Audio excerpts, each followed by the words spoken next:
Hi, my name's Ilma and welcome to my channel. I've been posting Christian blogs 12 straight years every day, and today I'd like to share Exodus 7 verses 1 to 12. Here's the word of God. And the Lord said to Moses, "See, I have made you like God to Pharaoh, and your brother Aaron shall be your prophet.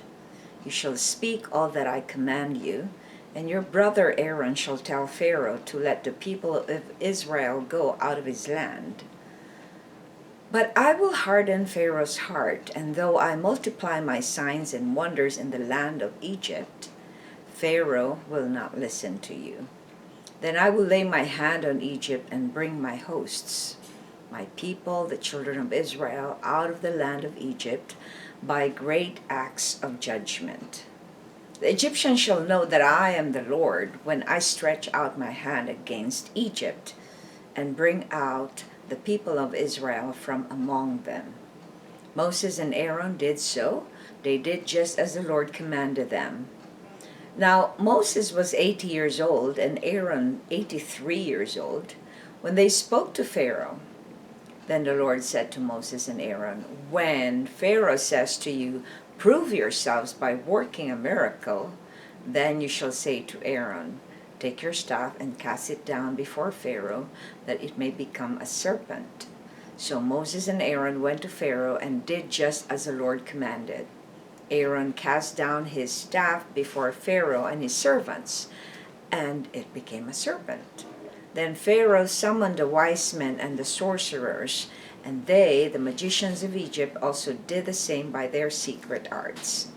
For each man cast down his staff, and they became serpents, but Aaron's staff swallowed up their staffs.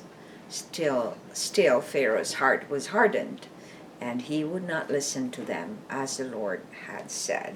Exodus 7, 1 to 12. And here's the poem I wrote inspired by those verses.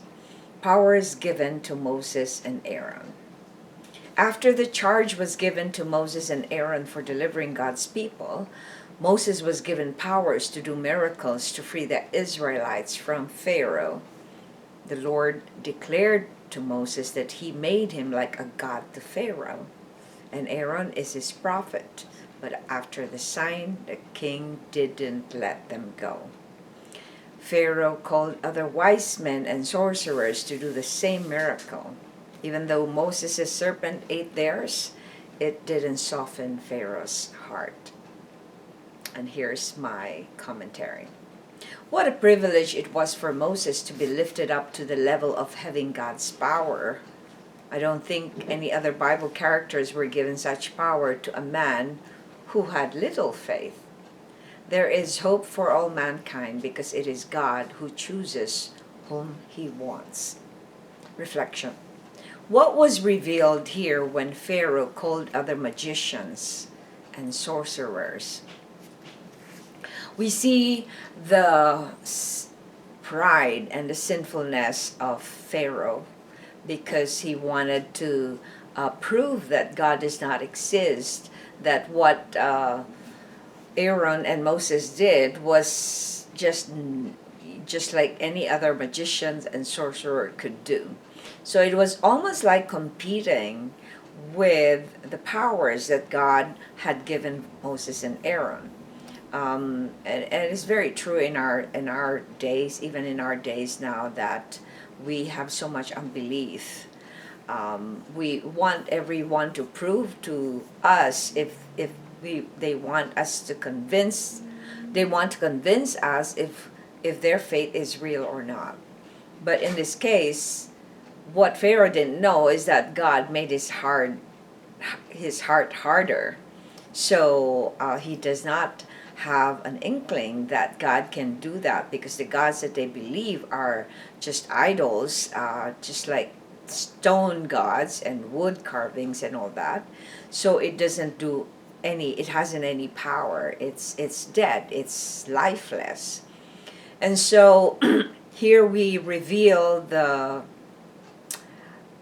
ability of men to want to be convinced, or to want to make sure that what they're thinking is proven wrong before they would believe. And that's interesting because faith is the hope, even though we don't see anything that is real. So in other words, here, Pharaoh doesn't know God, does not know what faith is, does not know what dependence on a powerful God is.